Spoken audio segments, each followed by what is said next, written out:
There are three environments that will affect your studies and your success, whether you like it or not. The first environment is your physical environment. What you're physically surrounded by, the space you work in. This might relate to things like your study space, your desk, whether you're surrounded by an environment that's clean and healthy, and whether you have things in your environment to motivate or inspire you. So think very carefully about where you're studying, because it can have a big impact on the way you think and feel when you're doing your academic work. So, for example, do you have reminders of things you need to study? Do you use post-it notes like this? Do you keep books in a way that's organized and neat? Do you have material that inspires or motivates you, things that are personally meaningful for you and give you that sense of motivation? Now, the second environment is your own body, your own personal environment, and what you create in yourself, in your body and your mind. We talk about health, we talk about feeding your body, and of course it's important, it's very, very important to actually have a healthy diet, to exercise. Now, these things are not optional extras that are nice to do. They make a big impact on your studies directly. They influence the amount of energy you have, your concentration, your ability to focus and perform at your best.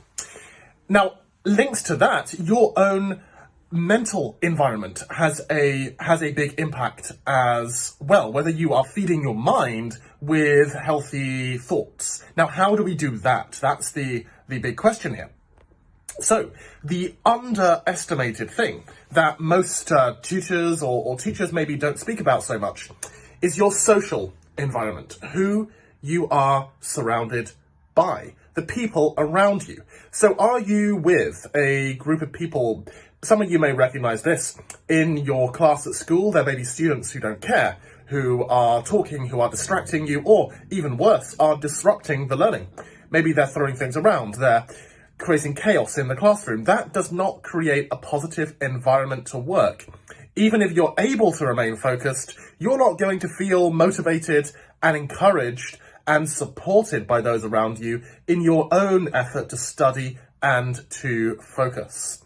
So, the other problem you might face is being isolated, being alone, being a lone wolf, because it is not the lone wolf that survives, it is the pack. If you're alone, if your studies are something you do solely by yourself, without anyone else to help, guide, and assist you, then you are likely to struggle because, and this is a strange thing and a surprising thing, but we do more for others than we do for ourselves. It's hard to remain motivated just because you promised it to yourself and yourself alone, because you can easily make excuses to yourself. We can always find ways of getting out of commitments we make to ourselves, but making commitments to others is very different. Having a community, having accountability, which is the ability to be counted, so to actually stand up and be recognized, that is very, very motivating. Now, not only that,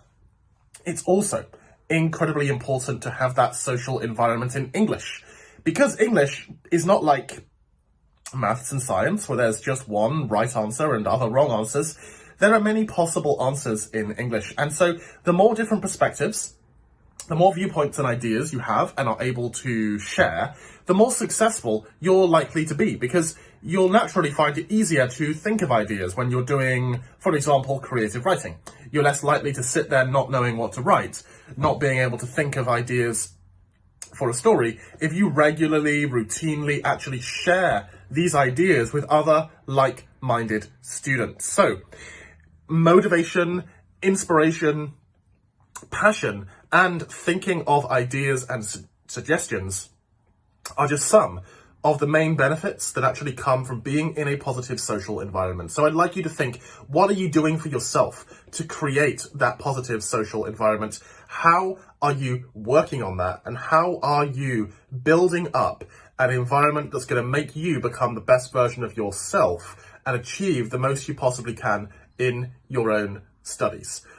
Remember that just having a teacher, just having a tutor doesn't automatically create that bigger social environment. It doesn't automatically create that movement of students towards a common goal, working together, sharing ideas, and helping each other out. So how are you going to ensure you have that is a big question for you to answer. Maybe it's a study group. Maybe it's working with other students in your class. Whatever it might be for you, think about how it's going to work. So if you found this advice helpful, just hit the subscribe button, and we have more videos on how to create the perfect environment for study and achieve your full potential. Look forward to seeing you watching this channel again very soon.